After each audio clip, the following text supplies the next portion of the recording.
pegando carona na lista de melhores filmes do século XXI que a New York Times lançou, lista horrível, eu pensei em fazer um top 10 melhores filmes do século.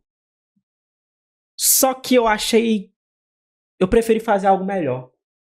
Eu preferi fazer o top 10 filmes da década de 2010.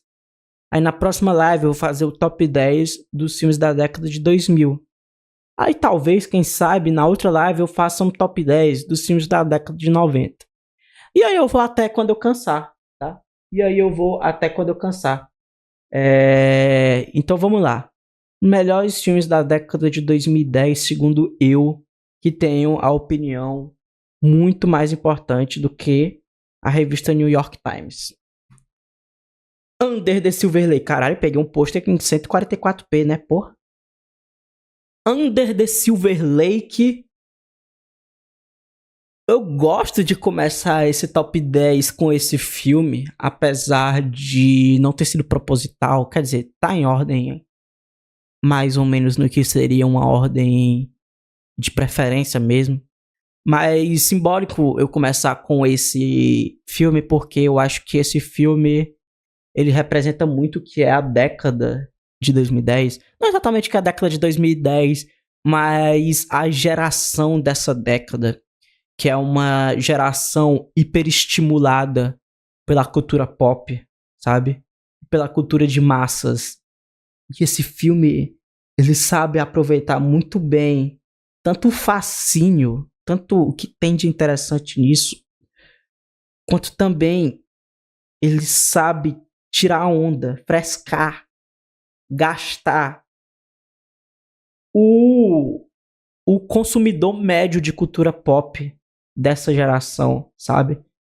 Esse filme ele é tipo uma biopic do Ei Nerd, sabe? Ele é tipo uma biopic de alguém que usa Reddit e que tá em fóruns de, sei lá, o novo lançamento da Marvel, que vê um trailer de 2 minutos e faz uma teoria de 2 horas em cima disso, sabe? O filme, ele sabe lidar muito bem com isso, com esse zeitgeist, sabe, dessa geração, e fazer uma reflexão sobre a cultura pop nessa era do caralho. Nono, Parasita. Eu falei sobre Parasita na minha lista, no vídeo que eu reagi à lista, né, do New York Times, que eu acabei de reagir. E Parasita ficou em primeiro dos melhores filmes do século, tá? Parasita não entraria obviamente, no primeiro lugar do século pra mim. Mas ele entra no top 10 da década passada, tá? E eu defendi Parasita quando eu vi Parasita em primeiro lá na lista. E eu acho que assim, eu acho Parasita um filme realmente simbólico. Eu acho Parasita um filme realmente marcante sobre o que representa o cinema coreano na nossa era. Eu não acho que Parasita seja um filme coreano americanizado, porque eu acho que a linguagem do cinema coreano, da música coreana, ela perpassa por esse cruzamento cultural entre o oriental e o ocidental. E eu acho que Parasita faz isso muito bem. Filmaço. Oitavo, cópia fiel do Kiarostami, tá? O último grande filme do Kiarostami, talvez. Eu acho muito foda como esse filme ele lida com as aparências, sabe? Ele é um filme sobre 2 pessoas que se conhecem e elas começam a fingir que são um casal, simplesmente do nada, assim. E aí você vai vendo o filme e aí o Kiarostami ele é brilhante em fazer metalinguagem, né? E te fazer pensar sobre o que é o filme, sobre se é realidade, sobre se é ficção. E você vai vendo o filme e aí você começa a pensar, pera, mas eles são um casal mesmo? Mesmo que o filme tenha começado deixando claro que eles não eram um casal e que eles estavam fingindo, mas tal hora não importa o fingimento. Não importa se é fingimento ou não. Porque meio que cinema é isso, né? Cinema é fingir e tal hora o cinema do Kiarostami é isso. É sobre fingir. É sobre as fronteiras entre realidade e ficção. E ele faz isso num romance do caralho. 7º, efeito Fallout. Mad Max entrou lá no top do século da New York Times. Efeito Fallout é melhor que Mad Max. Este é o meu filme americano de ação do século, tá? Missão Impossível, Efeito Fallout. Já rasguei elogios a esse filme quando eu fiz minha tier list de Missão Impossível. Melhor filme do Missão Impossível. Filme que corrigiu os erros da franquia, juntou tudo que tinha de melhor e fez um filme de ação assim que é... Eu, como um grande fã de ação, eu acho esse filme primoroso. Quase perfeito, sim, né? Não existe filme perfeito, mas esse filme é primoroso. Incrível. Crianças Lobo, eu tenho um vídeo inteiro falando sobre esse filme aqui, né? Eu acho que ele aparece inclusive no meu top 10 de filmes japoneses. E lá eu já falei. Quer ver minha opinião sobre Crianças Lobo? Vejam o vídeo. Mas enfim. Mais uma vez ele aparecendo aqui. Vejam o vídeo que eu falo. Pesquisa aí Hulk, Cinéfilo, Crianças Lobo. Eu tenho algumas perspectivas sobre esse filme. Lindo filme. Puta que pariu. Lindo filme. É uma das minhas animações favoritas. Um grande filme. E um dos melhores filmes sobre maternidade. E sobre coming of age. Mas eu acho muito doido o coming of age nesse filme. Porque você não acompanha essas crianças como protagonistas, né? Você vê o coming of age a partir da perspectiva da mãe. E aí é uma outra perspectiva sobre crescimento, né? Porque você tem uma perspectiva sobre...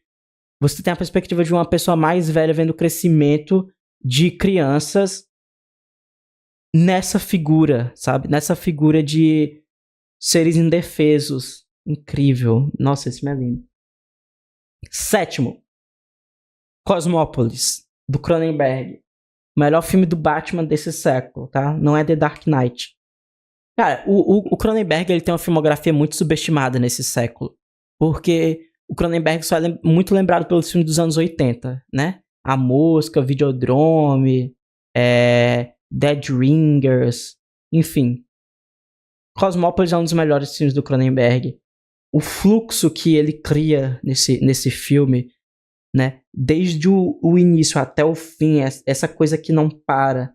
Dentro de uma limusine, a gente vê a cidade quase sob a ótica dessa limusine, apesar de sair, né, dessa limusine em vários momentos, mas é basicamente a partir dela, é a partir desse milionário, a partir da alienação. É um filme sobre alienação, né? Sobre estar alienado. Foda pra caralho. A Caverna dos Sonhos Esquecidos, de Herzog, né? É o meu filme favorito, o Herzog, desse século. Mais até do que The Fire Within, acredito eu. Esse filme, ele... Eu sou suspeito de falar desse filme, né? Porque eu faço história, né? Esse filme é um prato cheio pra mim. Ele entrar dentro dessa caverna que tem as pinturas rupestres mais bem preservadas, né? É do caralho aquele começo, ele chegando na caverna e fala, não, porque caiu uma pedra gigante na abertura dessa caverna e por causa disso não entrou muito vento e, enfim, não teve muita interferência externa e aí essas pinturas, elas foram muito bem preservadas. E aí ele entra nessa caverna e ele mostra essas pinturas rupestres e ele faz uma puta reflexão sobre elas, sobre antropologia, sobre cinema. Do caralho. O Herzog é um dos melhores documentários do mundo mesmo. Sleep Has Her House. Já indiquei esse filme aqui do Scott Barley. E eu sempre falo. Ele é um filme que não tem trama. Filme experimentalzão mesmo. O cara basicamente pegou uma câmera, foi pro meio de uma floresta escura e gravou. Claro, ele tem uma narrativa, ele tem uma lógica, dá pra você ver aí uma lógica de montagem, né, de aumento.